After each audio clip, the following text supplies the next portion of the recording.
नमस्कार साथियों, agree thinkers के डिजिटल प्लेटफॉर्म पर आप लोगों का एक और बार स्वागत है।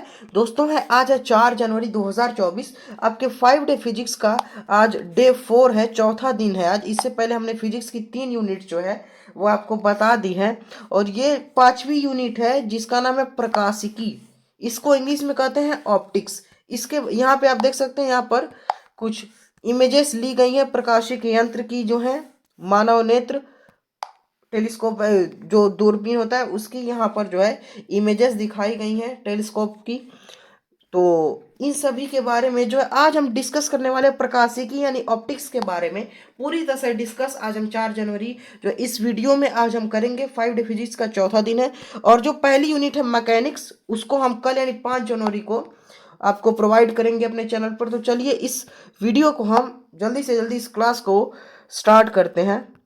ये जो मेरे ही नोट्स हैं जिनको मैंने स्क्रीनिंग किया है, ये 5वीं यूनिट है। इसको कहते हैं प्रकाशिकी यानी ऑप्टिक्स। इसमें प्रकाश का अध्ययन करते हैं। देखिए, प्रकाशिकी भौतिकी की वह शाखा है जिसके अंतर्गत प्रकाश तथा प्रकाश की प्रकृति यानी नेचर ऑफ लाइट और लाइट का अध्ययन करते हैं। प्रकाश क्या है? प्रकाश एक प्रकार की ऊर्जा है यानी एनर्जी है जो हमें वस्तुओं को देखने में मदद करती है। ऊर्जा क्या है? तो कार्य करने की क्षमता ऊर्जा है। वो हम पढ़ेंगे फर्स्ट यूनिट में मैकेनिक्स में कल। देखिए, तो यही है, प्रकाश ऊर्जा है जो वस्तुओं को देखने में मदद करती है। दो प्रकार की ऑप्टिक्स के दो ब्रांचेस हैं। पहला है रेज ऑप्टिक्स जिसको किरण प्रकाशिकी कहते हैं, और वेव ऑप्टिक्स जिसको तरंग प्रकाशिकी कहते हैं। एक वेव जो ब्रांच है फिजिक्स का, उसकी भी क्लास जो है हम आपको ऑलरेडी प्रोवाइड कर चुके हैं, वहां से आप देखेंगे। देखिए फिर अब देखिए, इसमें कुछ इंपॉर्टेंट पॉइंट्स हैं, कुछ टर्मिनोलॉजी है जिनको बताएंगे। प्रकाश का परावर्तन, रिफ्लेक्शन ऑफ लाइट, ये क्या होता है? देखिए, जब प्रकाश किसी सतह से टकराता है तो उसका अधिक से अधिक भाग उसी माध्यम में वापस लौट जाता है। इस घटना को प्रकाश का परावर्तन कहते हैं। और प्रकाश के परावर्तन की घटना से परिवर्तित होने वाली राशि क्या है? तीव्रता घट जाती है। यानी प्रकाश को जो परावर्तन है उसे तीव्रता जो होती है उसकी घट जाती है। फिर देखिए दर्पण, इसको कहते हैं मिरर। दोस्तों यहाँ पर हैंडराइटिंग की आपको प्रॉब्लम्स आ रही होगी मेरी, लेकिन इसीलिए मैं सारी चीजें आपको समझा रहा हूँ। परावर्तक सतह को दर्पण कहते हैं, यानी जिस सतह से टकरा रहा है हमारा, जिस सतह से हमारा जो प्रकाश टकरा रहा है उस सतह को हम कहेंगे मिरर यानी दर्पण। दर्पण दो प्रकार का होता है। पहला प्लेन मिरर जिसको समतल दर्पण कहते हैं, दूसरा है स्फेरिकल मिरर। स्फेरिकल मिरर मतलब गोलीय दर्पण। फिर गोलीय दर्पण के भी दो प्रकार होते हैं। पहला है कॉनकेव मिरर यानी उत्तल दर्पण, सॉरी अवतल दर्पण। दूसरा है कॉन्वेक्स मिरर यानी अवतल दर्पण। यहाँ पे कॉन्वेक्स होगा, CON, कॉन्वेक्स है, VEX है, ये R नहीं X है। इसको आप जो है थोड़ा सा सही कर लेंगे। तो दो प्रकार के दर्पण, प्लेन और स्फेरिकल। स्फेरिकल में कॉनकेव और कॉन्वेक्स। फिर देखिए परावर्तन के नियम, रूल्स ऑफ रिफ्लेक्शन, यानी कुछ नियम्स हैं जिनके द्वारा ही जो परावर्तन होता है। इन नियमों के कारण ही, ये नियम नहीं रहेंगे तो परावर्तन भी नहीं होता है। तो परावर्तन कुछ नियमों के अंतर्गत होता है, उन्हीं नियम को हम देखेंगे। पहला नियम क्या है? आपतित किरण, परावर्तित किरण तथा आपतन बिंदु पर अभिलंब तीनों एक ही सतह पर होते हैं।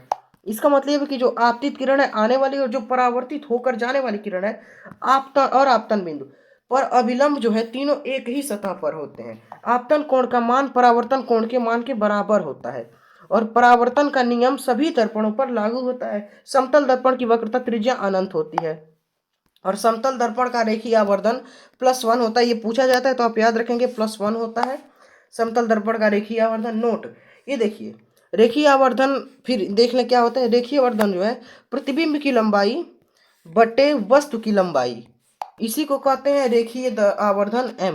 यानी इसको आप परिभाषा रूप में ऐसे कह सकते हैं कि प्रतिबिंब की लंबाई और वस्तु की लंबाई के अनुपात को रेखीय आवर्धन कहते हैं। और रेखीय आवर्धन मात्रकहीन विमाहीन राशि है। और समतल दर्पण से प्रतिबिंब की दूरी बराबर समतल दर्पण से वस्तु। इसका मतलब ये है कि समतल दर्पण जो है उससे प्रतिबिंब की दूरी उतनी होगी जितनी समतल दर्पण से जो वस्तु है उसकी दूरी होगी।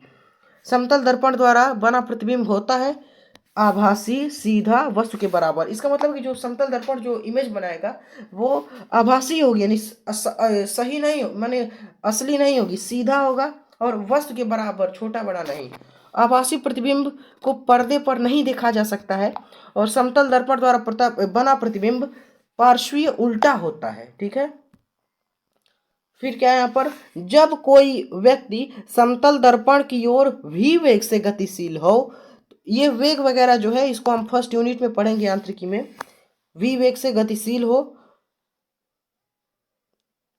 तो उसके प्रतिबिंब का वेग v तथा उसके सापेक्ष प्रतिबिंब का वेग 2v होता है। ठीक है, अब देखिए, किसी व्यक्ति को अपने पूर्ण प्रतिबिंब को देखने हेतु समतल दर्पण की न्यूनतम लंबाई व्यक्ति की लंबाई की आधी होनी चाहिए, A1/2। यानी देखिए, कोई व्यक्ति है, अगर उसको अपना प्रतिबिंब जो है वो समतल दर्पण में देखना है, तो जो हमारी दर्पण की जो हाइट है वो जो जो व्यक्ति है उसकी हाइट से आधी हो। ठीक है, फिर देखिए, मतलब है h equal small h equal to capital H/R। ये फॉर्मूला है। जब कोई प्रकाश की किरण समतल दर्पण पर थीटा कोण पर आपतित हो तो वह कितने कोण से विचलित होगी, तो ये होगी 180 डिग्री -2 थीटा। अब देखिए यहाँ पर अभिलंबवत आपतन के लिए परावर्तन कोण 0 अंश होगा, परावर्तन कोण और आपतन कोण दोनों 0 अंश होगा, और विचलन कोण 180 डिग्री होगा। दो यहाँ पर फिर देखिए, दो झुके समतल दर्पणों के बीच रखी वस्तु के प्रतिबिंबों की संख्या ज्ञात करना। इसमें देखिए क्या है, दो समांतर सॉरी दोस्तों, दो समांतर समतल दर्पणों के बीच रखी वस्तु के प्रतिबिंब की संख्या ये अनंत होती है। अब फिर देखिए यहाँ पर क्या है, जब किसी समतल दर्पण को थीटा कोण से घुमा दिया जाए तो परावर्तित किरण 2 थीटा कोण से घूम जाएगी, और उसके बाद से आपतित किरण को थीटा कोण से घुमाने पर परावर्तित किरण उतने ही कोण थीटा से विपरीत दिशा में घूम जाएगी। जैसे आपतित किरण जो है उसको आप थीटा कोण से घुमा रहे हो, तो जो परावर्तित किरण है वो उसकी उल्टी दिशा में थीटा कोण से ही घूम जाएगी। फिर क्या है, गोलीय दर्पण अवतल प्लस इस दोनों को पढ़ेंगे हम। स्फेरिकल मिरर में दो जैसे हमने पढ़ा, कॉनकेव और कॉन्वेक्स, उत्तल अवतल। ये देखिए, ये यहाँ पर कॉनकेव मिरर है, ये कॉन्वेक्स मिरर है। देखिए, कॉनकेव मिरर में ये जो पॉलिश यहाँ पर ये बाहर की ओर की होती है, और कॉन्वेक्स मिरर में अंदर की ओर पॉलिश की होती है। फिर देखिए यहाँ पर अवतल दर्पण होता है अभिसारी दर्पण, अवतल दर्पण अभिसारी होता है, उत्तल दर्पण अपसारी होता है। सर्वाधिक दृश्य क्षेत्र उत्तल दर्पण का होता है। मोटर गाड़ियों में पीछे के दृश्य देखने हेतु प्रयुक्त दर्पण उत्तल दर्पण। देखिए, जो जो बाइक्स वगैरह होती है, कार वगैरह होती है, उनमें जो लेंस मतलब दर्पण जो मिरर लगा होता है वो उत्तल दर्पण होता है। इसको पूछा जाता है, आप ध्यान रखेंगे। अब ये सारे पॉइंट जो है इंपॉर्टेंट ही हैं, एक एक नंबर में कभी कभी पूछ ले जाते हैं, 11th फिजिक्स में भी, 11th एग्रीकल्चरल फिजिक्स में। और सड़कों व चौराहों पर लैंपों के साथ प्रयुक्त दर्पण क्या होता है, वो उत्तल दर्पण होता है। सेविंग यानी दाढ़ी बनाने हेतु जो दर्पण प्रयुक्त होता है वो अवतल होता है। ठीक है, सर्च लाइट आपने देखा होगा, उसमें जो प्रयुक्त दर्पण होता है वो अवतल यानी अभिसारी दर्पण होता है। और दंत जो डेंटिस्ट होते हैं, दंत चिकित्सक होते हैं, दांतों के डॉक्टर, वो कौन सा दर्पण प्रयोग करते हैं, तो वो आपका देखिए, तो यही जो अभिसारी दर्पण है इसी को वो प्रयोग करते हैं। और दर्पण अवतल या अभिसारी दर्पण, ठीक है, इस यानी कॉन्वेक्स। और वक्रता, देखिए वक्रता केंद्र क्या है हम देखेंगे, उस गोले का केंद्र जिसका दर्पण एक भाग होता है उसको कहते हैं वक्रता केंद्र। फिर देखिए, वक्रता त्रिज्या यानी रेडियस, इसका मतलब है उस गोले की त्रिज्या जिसका दर्पण भाग होता है। इसका एक एक लाइन की है, इसमें कोई दिक्कत नहीं आएगी याद करने में। फिर अब परावर्तक ध्रुव यानी पोल क्या है, ये परावर्तक सतह का मध्य बिंदु जो है वो, जिस सेंटर पॉइंट जो है वो परावर्तक सतह का, वो पोल कहलाएगा, ध्रुव कहलाएगा। मुख्य अक्ष इसी को कहते हैं प्रधान दूरी। ये है वक्रता केंद्र यानी सेंटर, व ध्रुव यानी पोल से जाने वाली रेखा जो है उसको मुख्य अक्ष प्रधान दूरी कहते हैं। मुख्य अक्ष देखिए, द्वारक इसको कहते हैं अपार्चर। ये क्या है, परावर्तक सतह का व्यास जो है वो द्वारक कहलाता है। नाभ यानी फोकस क्या होता है, फोकस ये होता है, यहाँ पर आप देख सकते हैं, मुख्य अक्ष के समांतर चलने वाली प्रकाश की किरण परावर्तन के बाद जिस बिंदु से गुजरती है उसे नाभ यानी फोकस कहते हैं। ये होता है फोकस दूरी बटे नाभि से ध्रुव। देखिए, इसका फॉर्मूला ये फोकस दूरी बटे ये है नाभि से ध्रुव तक की दूरी, यहाँ पर बटे नहीं। फिर दोस्तों इस कॉपी को मैंने अपनी गंदी हैंड राइटिंग से खराब करने में कोई कसर नहीं छोड़ी है। फोकस दूरी स्मॉल एफ व वक्रता त्रिज्या में संबंध क्या है? Small f equal to r upon two, इसी को कह सकते हैं आर इक्वल टू 2f। देखिए दर्पण से संबंधित सभी दूरियां मापी जाती हैं ध्रुव यानी पोल से। उत्तल दर्पण की फोकस दूरी धनात्मक यानी पॉजिटिव होती है, अवतल दर्पण की ऋणात्मक यानी नेगेटिव होती है। फिर देखिए दर्पण द्वारा प्रतिबिंब बनने के नियम यानी rules for image formation by the mirror, ये कह सकते हैं। इसमें देखिए क्या क्या रूल्स हैं जिसके लिए इमेज फॉर्मेशन के लिए प्रतिबिंब बनने के लिए कुछ रूल्स हैं, क्योंकि रूल्स होना बहुत जरूरी है। मुख्य अक्ष के समांतर चलने वाली प्रकाश की किरणें परावर्तित होने के बाद फोकस से गुजरती हैं। और सेकेंड रूल है फोकस से चलने वाली प्रकाश की किरणें परावर्तित होने के बाद मुख्य अक्ष के समांतर हो जाती हैं। फिर यहां पर आप देख सकते हैं मैंने लिखा है वक्रता केंद्र से जाने वाली वक्रता केंद्र से जाने वाली प्रकाशिक किरणें परावर्तित होकर उसी माध्यम में वापस लौट जाती हैं। देखिए गोली दर्पण स्फेरिकल मिरर का सूत्र क्या है? देखिए सूत्र बहुत बार पूछा जाता है, इस पर क्वेश्चन भी आते हैं, इसको आप जरूर ध्यान में रखिए। जो फॉर्मूला ये मोस्ट इंपॉर्टेंट है, ये है 1 upon small f equal to 1 upon capital v plus 1 upon x. ये फॉर्मूला है, इसको ध्यान में रखेंगे। देखिए जहां पर ये x नहीं, ये u है दोस्तों, u इसको कहते हैं u। इसका देखिए जहां u बराबर है वस्तु की दूरी, v बराबर है प्रतिबिंब की दूरी और f बराबर है फोकस दूरी। फिर यहाँ पर यदि v ऋणात्मक हो तो प्रतिबिंब वास्तविक होता है, और यदि v धनात्मक हो तो प्रतिबिंब आभासी होता है। गोली दर्पण हेतु रेखीय आवर्धन, इसका फॉर्मूला है m equal to i upon 0 equal to minus v upon u। F व एक्स के पदों में रेखीय आवर्धन m equal to small f upon small x minus small f minus 2। F व v के पदों में रेखीय आवर्धन ये क्या होगा? देखिए m equal to f minus v upon f. ये दो प्रकार का होता है, ऋणात्मक धनात्मक। ऋणात्मक में प्रतिबिंब उल्टा, धनात्मक में प्रतिबिंब सीधा। m का परिमाण ये यहाँ पर दिया गया है। पहला है ये एक मतलब होता है प्रतिबिंब का आकार वस्तु के बराबर। अगर 1 लिखा होगा तो प्रतिबिंब का आकार वस्तु के बराबर, 1 से बड़ा तो प्रतिबिंब का आकार वस्तु से बड़ा, और 1 से छोटा नहीं प्रतिबिंब का आकार वस्तु से छोटा। अवतल दर्पण के सामने रखी वस्तु के विभिन्न स्थितियों में प्रतिबिंब बनना।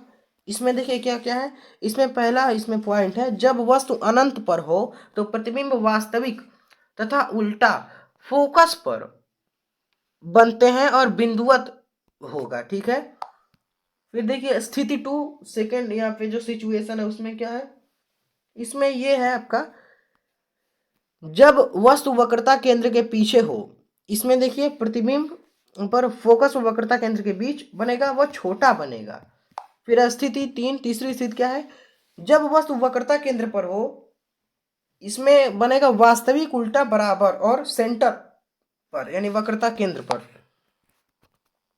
चौथी स्थिति क्या है, जब वस्तु सेंटर व फोकस के बीच में हो तो ये वास्तविक बनेगा, उल्टा बनेगा, वस्तु से बड़ा यानी आवर्धित बनेगा। और सेंटर यानी फोकस दूरी व अनंत के बीच, ठीक है। ये अनंत यानी इन्फिनिट का साइन होता है, इन्फिनिटी का, ऐसे कुछ ऐसा बना होता है। देखिए स्थिति पांचवी स्थिति यहाँ पर ये है जब वस्तु एफ यानी फोकस पर हो, इसका उल्टा होगा, वास्तविक होगा, अति आवर्धित होगा, अनंत पर बनेगा। छठी स्थिति क्या है, इसमें ये है जब वस्तु फोकस व पोल के बीच हो तो इसमें आभासी बनेगा, सीधा बनेगा, दर्पण के पीछे बनेगा, आवर्धित यानी बड़ा बनेगा, आवर्धित।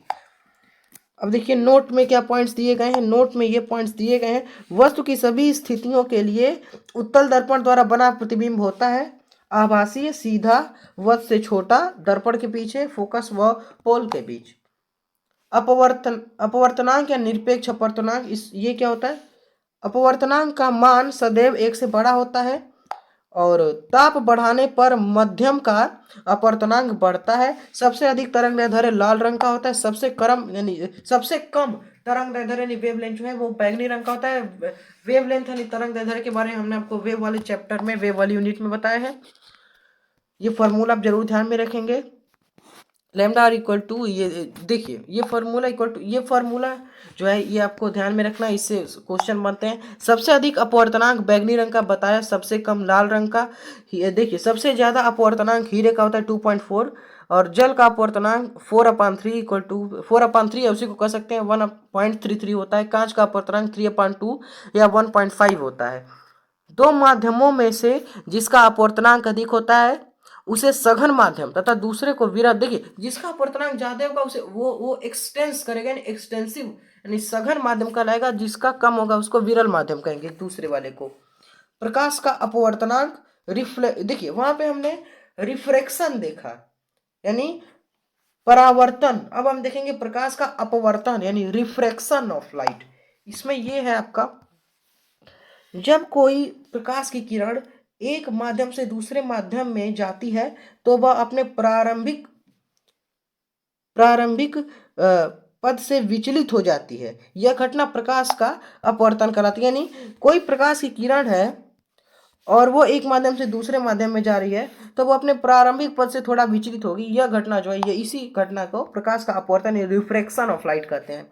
अपवर्तन की घटना में अपरिवर्तित राशि आवृत्ति आवृत्ति यानी जो हमारा होता है, ये अपवर्तन की घटना में अपरिवर्तित रहती है, यानी नहीं बदलती। फिर सघन से, उसके बाद से यहाँ पर है सघन से यहाँ पर सघन से विरल में जाने पर चाल तथा तरंग दैर्ध्य बढ़ जाती है, और विरल से सघन जाने पर कुछ यानी कुछ कुछ घट जाता है। यानी देखिए अगर सघन से विरल में जाएंगे तो चाल और तरंग दैर्ध्य बढ़ जाएगा, विरल विरल से सघन में जाएंगे तो ये कुछ घट जाएगा, सब कुछ घट जाएगा। ठीक है। उसके बाद से यहाँ पर जब प्रकाश की किरण सघन माध्यम से विरल माध्यम में जाती है तो अविलंब से दूर हट हट जाती है। इस स्थिति में विचलन कोण, ये यहाँ पर आपको ध्यान में रखना है क्या होता है। फिर देखिए जब प्रकाश की किरण विरल माध्यम से सघन माध्यम में जाती है तो अविलंब की ओर झुक जाती है, वह इस स्थिति में विचलन कोण I-R होगा। ठीक है। अपवर्तन का नियम, रूल ऑफ रिफ्लेक्शन जो है, यहाँ पर एक बार और आप मतलब इसको आप देखेंगे, कुछ रूल है यहाँ पर। रूल ऑफ रिफ्रैक्शन यानी अपवर्तन के नियम,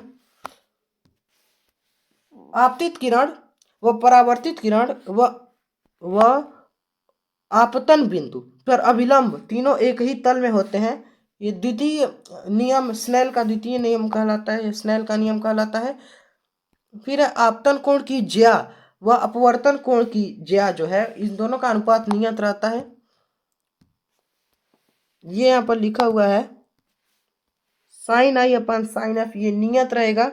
sin I/sin r equal to n, उसके या इसी को कह सकते हैं sin I/sin r equal to n2/n1। आपतन के अपवर्तन के उदाहरण, जल में डूबे सिक्के का जो ऊपर उठ जाना है वो अपवर्तन का उदाहरण है। फिर देखिए यहाँ पर जल में डूबी छड़ का मुड़ा प्रतीत होना, ये भी उदाहरण है। सूर्योदय से पूर्व और सूर्यास्त के बाद सूर्य का जो दिखाई देना है वो भी उदाहरण है। तारों का टिमटिमाना वायुमंडलीय अपवर्तन का उदाहरण है। ये सारे अपवर्तन के उदाहरण है। और आभासीय गहराई व वास्तविक गहराई, इनमें संबंध क्या है वो देखेंगे। आभासीय गहराई बराबर वास्तविक गहराई बटे अपवर्तनांक। ठीक है। ये फॉर्मूला के रूप में भी आप रख सकते हैं। फिर है सापेक्ष अपवर्तनांक, यहाँ पर ये 2n1 equal to n2/n2, 1n2 equal to n2/n1, 2n1 into 1n2 equal to 1। ये जो है न्यूमेरिकल है, इनको आप ध्यान में रखेंगे। सघन माध्यम में आपतन कोण का वह विशेष मान जिसके लिए विरल माध्यम में अपवर्तन कोण का मान 90 डिग्री हो जाता है उसे कहते हैं, इसे क्रांतिक कोण कहते हैं। इसको आप ध्यान में रखेंगे। क्रांतिक कोण C व अपवर्तनांक n में संबंध, इसमें क्या संबंध है वो देख लीजिए। n इक्वल टू 1/sin या कोसेक थीटा या sine C equal to 1/n। सबसे कम क्रांतिक कोण हीरा का 24 डिग्री होता है। जल का क्रांतिक कोण 49 डिग्री होता है और कांच का क्रांतिक कोण 42 अंश होता है। किस रंग का क्रांतिक कोण सर्वाधिक होता है? तो वो है लाल का। और सबसे कम क्रांतिक कोण भी देखिए, क्रांतिक कोण जो है वो लाल का सर्वाधिक होता है। ठीक है। जब सघन माध्यम में आपतन कोण का मान क्रांतिक कोण से थोड़ा बढ़ा दिया जाता है तो प्रकाश की किरण उसी माध्यम में लौट जाती है। यह घटना पूर्ण आंतरिक परावर्तन कहलाती है। पूर्ण आंतरिक परावर्तन के लिए शर्तें, यानी क्या शर्त चाहिए पूर्ण आंतरिक परावर्तन होने के लिए?